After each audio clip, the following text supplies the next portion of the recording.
1월 12일 수요일입니다. 다 함께 새벽 기도해 드리십니다. 찬송가 274장을 함께 찬송 드리겠습니다. 274장입니다.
사도신경으로 우리 신앙을 고백합니다. 나는 전능하신 아버지 하나님 천재 창조주를 믿습니다. 나는 그의 유일하신 아들 우리 주 예수 그리스도를 믿습니다. 그는 성령으로 잉태되어 동정녀 마리아에게서 나시고 본디오 빌라도에게 고난을 받아 십자가에 못 박혀 죽으시고 장사된 지 사흘 만에 죽은 자 가운데서 다시 살아나셨으며 하늘에 오르시어 전능하신 아버지 하나님 우편에 앉아 계시다가 거기로부터 살아있는 자와 죽은 자를 심판하러 오십니다. 나는 성령을 믿으며 거룩한 공교회와 성도의 교제와 죄를 용서받는 것과 몸의 부활과 영생을 믿습니다. 아멘. 오늘 은혜 주실 기록된 하나님 말씀 누가복음 3장입니다. 7절부터 20절 말씀까지를 함께 봅니다. 누가복음 3장 7절에서 20절까지 말씀입니다. 제가 가지고 있는 성경은 92쪽입니다. 찾으셨으면 함께 읽겠습니다. 7절부터입니다. 요한이 세례받으러 나오는 무리에게 이르되 독사의 자식들아 누가 너희에게 일러 장차올 진노를 피하라 하더냐. 그러므로 회개에 합당한 열매를 맺고 속으로 아브라함이 우리 조상이라 말하지 말라. 내가 너희에게 이르노니 하나님이 능히 이 돌들로도 아브라함의 자손이 되게 하시리라. 이미 도끼가 나무 뿌리에 놓였으니 좋은 열매 맺지 아니하는 나무마다 찍혀 불에 던져지리라. 무리가 물어 이르되 그러면 우리가 무엇을 하리이까? 대답하여 이르되 옷 2벌이 있는 자는 옷 없는 자에게 나눠줄 것이요 먹을 것이 있는 자도 그렇게 할 것이니라 하고 세리들도 세례를 받고자 하여 와서 이르되 선생이여 우리는 무엇을 하리이까 하매 이르되 부가된 것 외에는 거두지 말라 하고 군인들도 물어 이르되 우리는 무엇을 하리이까 하매 이르되 사람에게서 강탈하지 말며 거짓으로 고발하지 말고 받은 급료를 족한 줄로 알라 하니라.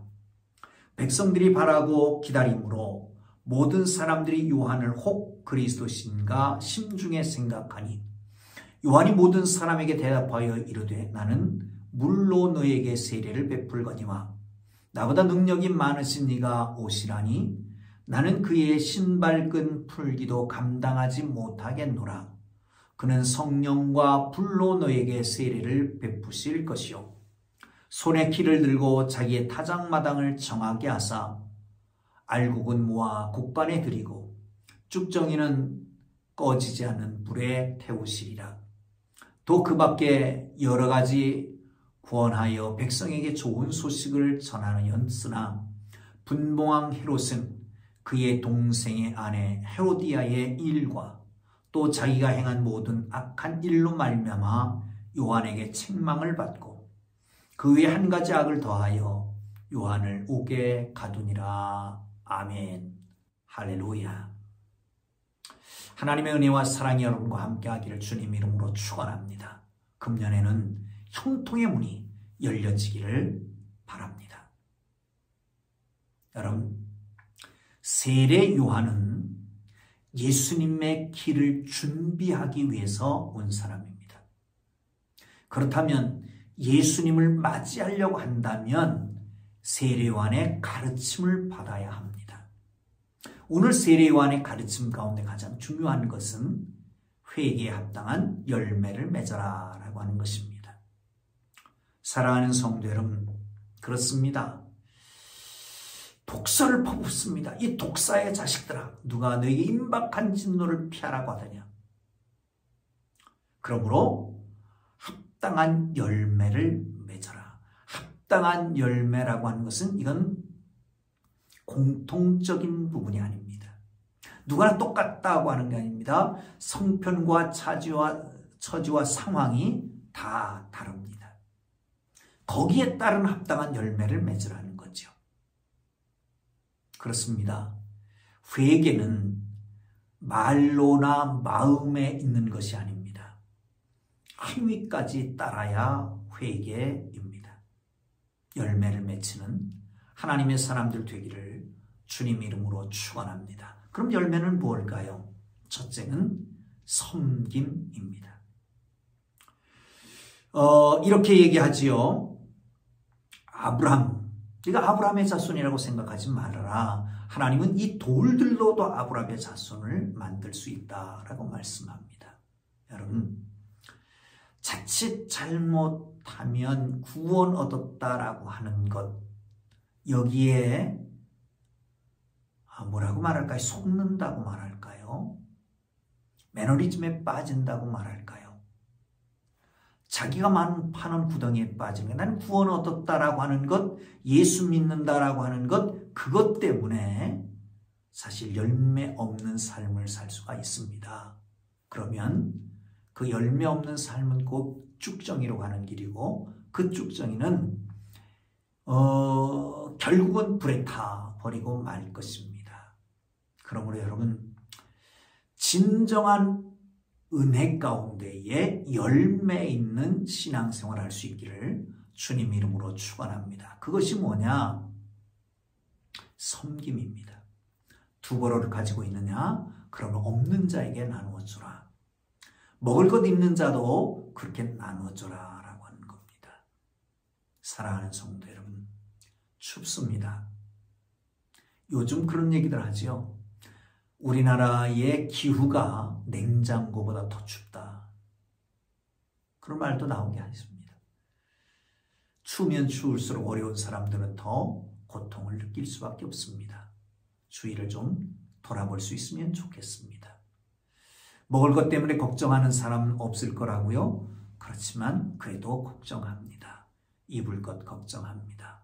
주의를 돌아보고 나눠주고 섬길 수 있는 여러분 모두가 되기를 주의 이름으로 축원합니다. 여러분, 옆에 있는 사람을 보고 섬기지 않는 것은 안 됩니다. 레위인과 제사장이 강도 만난 사람 옆을 그냥 지나가 버립니다. 그게 잘못된 겁니다. 이유는 있습니다. 부정 타면 안 된다. 하나님 앞에 제사해야 되는데, 그런데 부정한 것에 손을 대면 안 된다라고 하는 것 때문에 그냥 넘어갈 수 있지요. 여러분, 어떤 핑계도 옆에서 죽어가는 사람, 어려움 당하는 사람, 고통 당하는 사람을 보고 그냥 지나쳐가면 안 된다. 섬기는 하나님의 사람들 되기를 주님의 이름으로 축원합니다. 나는 넘치는데 없는 것을 보고 그냥 말면 안 되죠. 또 한 가지는 관례를 따라서 행하면서 자책이 없는 것이 문제입니다. 무리들이 와서 묻습니다. 어떻게 하면 좋으냐? 어떻게 하면 되겠느냐라고 물어요. 그런데 무리들에게는 섬김을 나눔을 가르쳤습니다. 거기 세리들이 와서 묻습니다. 세리들에게는 이렇게 얘기합니다. 부과된 것 외에는 거두지 말아라. 또한 군인들이 와서 묻습니다. 우리는 무엇을 하면 좋겠습니까? 사람들에게 강탈하지 말고 거짓으로 고발하지도 말고 받은 급료로 족한 줄로 알아라. 관례라고 하는 것이 있습니다. 지금까지 통용되어 오던 관습입니다. 그런 것을 전혀 자책을 하지 못하고 살아왔습니다.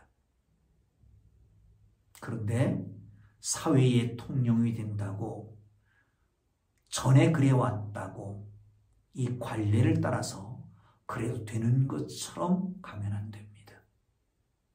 바늘도둑이 소도둑 되는 겁니다. 처음에 조그맣게 시작됐다가 조금 더 세월이 지나면서 조금 더 양보하다가 결국은 더 큰 문제가 되는 겁니다. 바늘구멍으로 쇠바람 들어오는 겁니다. 사랑하는 성도는 점점 넓혀져 가게 되는 거죠. 그러다 보면 사회가 썩어 문드러지고 부패하고 마는 겁니다. 종교계도 마찬가지고 우리의 마음도 마찬가지입니다. 사랑하는 성도 여러분, 기억하십시오. 토끼가 나무 뿌리에 놓였다는 거예요. 여기서 기억해야 될 것은 뭡니까? 임박한 진노를 말합니다. 또 한 가지 기억해야 될 것은 뭡니까? 그것은 뿌리에, 나무 뿌리에 토끼가 놓여있다는 거예요. 사람의 뿌리는 뭘까요? 마음이요, 생각입니다. 여러분, 마음과 생각을 고쳐 먹어야 됩니다. 그래야 우리가 온전한 열매를 맺힐 수가 있는 것이죠. 사랑하는 성도 여러분, 그렇습니다. 깨달으면 피할 수 있습니다. 회개하면 진노를 면할 수가 있습니다. 모든 것이 은혜인 줄 알아야 됩니다. 하나님의 음성 자체가 은혜입니다. 책망 자체도 은혜입니다. 하나님께서 돌이키시라고 하는 은혜입니다. 여러분, 그렇게 들으세요. 하나님, 이 험한 세상, 어려운 세상, 정말 찢기고 힘든 세상 속에 새벽의 말씀을 듣는데 이게 아직도 회개하라니 마음이 너무 아픕니다. 저도 그렇습니다. 근데 말씀대로 선포하는 거예요. 사랑하는 성도 여러분, 진정 마음의 자유, 무거운 짐을 내려놓는 길은 어디 있을까요?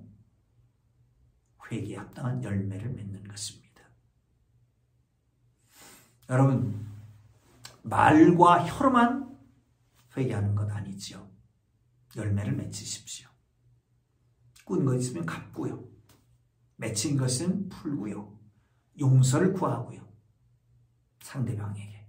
못 찾는다면 하나님 앞에 나오세요. 얼마 전에 제가 어떻게 들었는지 잘 모르겠습니다만은 언젠가 정말 어려웠을 때에 20년 전인가 30년 전의 얘기라고 그럽니다. 뭔가를 받았는데 근데 그걸 갚을 길이 없어서 못 갚고 있다가 이제 30년이 지났지만 외국에 가 있으면서 그 사람을 찾을 수도 없으니까 그 관례의 파출소에다가 돌을 보내왔다는 거예요. 여러분, 이게 열매가 아닐까 싶습니다. 사랑하는 성도 여러분, 아름다운 열매를 맺고 홀가분하게 하나님의 은혜를 받기를 주님의 이름으로 축원합니다. 그렇습니다. 진노도 무섭지만 하나님의 은혜가 내려오다가 막힌다는 거예요. 하나님의 은혜가 막히는 겁니다. 사랑하는 성도 여러분, 하나님이 우리를 구원하지 못하는 것이 아닙니다. 능력이 충분히 있습니다. 하나님은 우리를 품고 안전하게 가기를 원하십니다. 충분한 하나님의 사랑이 있습니다. 그러나 하나님의 손이 짧은 것도 아니고 하나님의 손이 적은 것도 아니고 하나님의 품이 좁은 것도 아닙니다. 다 품을 수 있고 안을 수 있고 인도할 수 있는데 우리와 하나님 사이에 막혀있는 것이 있습니다. 여러분, 막혀있는 것이 있으면 풀기를 주님 이름으로 축원합니다. 그게 회개이고 열매인 것을 기억하시고 아름다운 열매를 맺히는 하나님의 사람들 되기를 주의 이름으로 축원합니다. 여러분, 사람들이 다 그렇게 하니까 나도 그렇게 해도 된다가 아닙니다. 지금까지 그래 왔으니까 나도 이 자리에선 그렇게 할 수밖에 없다. 그것도 아닙니다. 사랑하는 성도 여러분, 하나님의 사람은 같이 흘러가는 게 아닙니다. 여러분, 갈릴리와 사해 사이에 요단강이 있습니다. 저 북쪽으로 올라가면 물고기 천국입니다. 떠내려가서 사해바다로 가면 죽어버릴 수밖에 없는 사해입니다. 여러분, 그냥 물결 흐르는 대로 줄줄 따라 들어가다 보면 사해바다에, 죽음의 바다에 들어가는 겁니다. 역행해야 됩니다. 순천자는 흥하고 역천자는 망합니다. 하나님의 뜻에 대해서는 순조롭게 따라가고 순종해야 합니다. 그러나 세상 물결 세파에 대해서는 거침없이 안위하고 나아갈 수 있는 하나님의 사람들 되기를 주님의 이름으로 축원합니다. 관례는 지금 내가 깨지 않으면 안 됩니다. 지금까지 해를 흘러오고 있던 저주의 사슬은 내가 깨지 않으면 안 됩니다. 사랑하는 성도 여러분, 이것으로부터 벗어나서 주님 안에서 진리가 자유케 하는 하나님의 사람들 되기를 주님 이름으로 축원합니다. 자, 15절을 볼까요? 시작. 백성들이 바라고 기다림으로 모든 사람들이 요한을 혹 그리스도신가 심중에 생각하니, 뭘 바라고 기다렸다고요? 그리스도를 받아라고 기다렸다. 그런데 불현듯이 나타난 요한이 있었습니다. 요한이 말씀을 선포하는 데 능력이 있습니다. 또한 저기는 기록되지 않았지만 아마 치유사역도 하지 않았을까 하는 생각도 해봅니다. 어떤 자료에는 그런 자료도 있더라고요. 그러나 어쨌든 이렇게 따르는 무리가 많아지니까, 그리고 그 사람들이 메시아가 아닐까라고 하는 그런 마음의 생각들을 하고 있을 때에 분명히 자기를 밝힙니다. 중요합니다. 우리가 종종 강한 리더의 추종자가 생깁니다. 높입니다. 연약한 인간성입니다. 문제는 이렇게 될 때에 교만에 빠져 위험한 선택을 할 수가 있습니다. 많은 리더들이 이런 유혹에 빠져서 넘어가게 되는 것입니다. 그러나 요한을 보세요. 자신은 메시아가 아니다라고 하는 사실을 명백하게 선언합니다. 그리고 그분 앞에 자신이 어떤 존재인가도 고백합니다. 여러분, 내가 누구이고 내 사명이 무엇인가를 이해할 때에 두려움도 없어지고 편안하고 추진력도 생기고 비굴해지지 않고 축복도 임하는 거죠. 사랑하는 성도 여러분, 주님께서 이 놀라운 은혜를 주시기를 주님의 이름으로 축원합니다. 자, 그리고 요한이 말하는 메시아에 대한 것을 이렇게 얘기합니다. 능력이 많다. 나는 물로 세례 주지만 불로 성령으로 세례를 줄 것이다. 불로 세례를 준다. 세례의 성령의 능력 가운데 불세례는 아마 소멸의 능력이 아닐까. 또 한 가지는 열정이 아닐까 하는 생각이 듭니다. 성령 세례를 받으면 우리의 죄가 소멸됩니다. 성령 세례를 받으면 불같은 열정이 생깁니다. 여러분, 이런 놀라운 은혜가 우리 주님께로부터 나오는 은혜가 있기를 주님의 이름으로 축원합니다. 또 심판하십니다. 손에 키를 들고 자기의 타작마당을 정하게 하사 알곡은 모아 곡간에 들이고 쭉정이는 꺼지지 않은 불에 던지리라. 심판. 사랑하는 성도 여러분, 그렇습니다. 알곡 쭉정이 처음부터 알곡 쭉정이가 결정되는 게 아닙니다. 상황에 따라 어떤 일을 겪어가면 따라서 쭉정이가 알곡이 결정되는 거죠. 사랑하는 성도 여러분, 그렇습니다. 상태나 변화를 통과하면서 알곡 쭉정이가 되게 되는 겁니다. 잘 구분되지 않습니다. 겉으로 보기에는. 결과는 그러나 치명적입니다. 그런 차이가 있습니다. 구원과 심판을 주관하시는 하나님 앞에서 우리의 행위를 어때야 할까 생각하고 매 순간 찾아오는 죄의 유혹에서 어떻게 반응할까? 어떤 열매를 맺어야 될까? 알곡으로 살길 바랍니다. 더 꽉 찬 알곡, 더 풍성한 아름다운 알곡이 여러분의 삶을 통해서 맺혀지고 여러분 스스로가 알곡되는 역사가 있기를 주님의 이름으로 축원합니다. 마지막 한 가지 잠깐 짚고 가면요. 헤롯, 그 동생 헤로디아냐 때문에 요한에게 책망을 듣습니다. 그래서 요한을 가둡니다.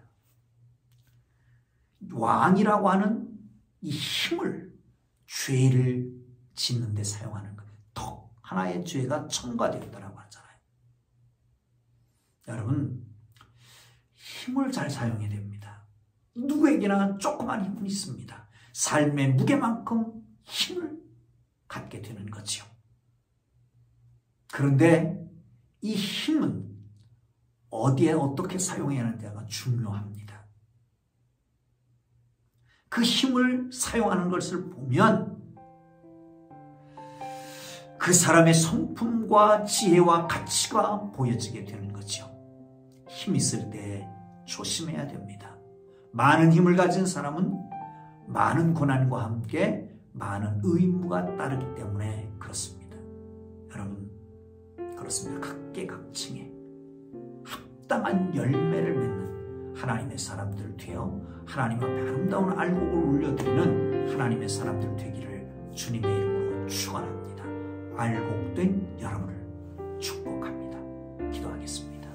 이제는 우리 구주 예수 그리스도의 은혜와 하나님 아버지의 극진하신 사랑하심과 성령님의 감화, 감동, 위로, 인도, 역사, 교통하심이 아름다운 알곡의 열매를 맺기로 원하는 주의 사랑하는 백성들 머리 위에 이제로부터 영원토록 함께 계시기를 간절히 축원하옵나이다.